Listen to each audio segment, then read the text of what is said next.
To start, listen carefully. I was a small child when I left Vietnam and moved with my family to live in America. For me and my little brother, it didn't take long before we felt American. But for my parents and two older sisters, it was a different story. The biggest problem for my mother was the language. We were living in New York, and although there were quite a lot of Vietnamese families near us, they didn't work in the stores. This meant my mother had to take me with her when she went shopping, and I was usually at school. For my father, the most important thing when we arrived was to find a job. Luckily, he had friends who knew us in Vietnam, and they helped him get a job in a factory. It was hard for him to do that sort of work. In Saigon, he had been a doctor.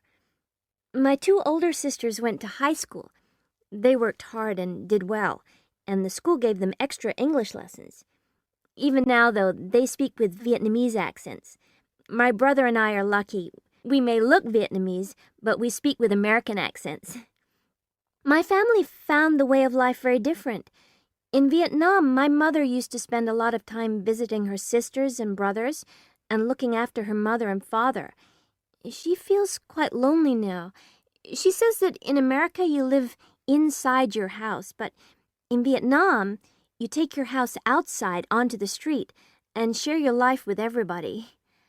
I don't remember that, but I do find the winters are quite hard to put up with in New York. It's very cold and snows a lot. My mother still wears traditional Vietnamese clothes at home and always cooks us rice and noodles.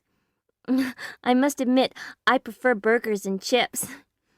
Although my friends like to visit us, I often feel a bit embarrassed by my parents' way of life.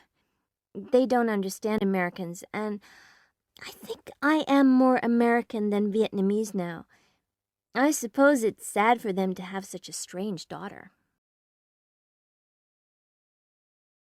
Now open your question paper and look at Talker Lecture 2. You now have 35 seconds to look through the questions and the options in each question.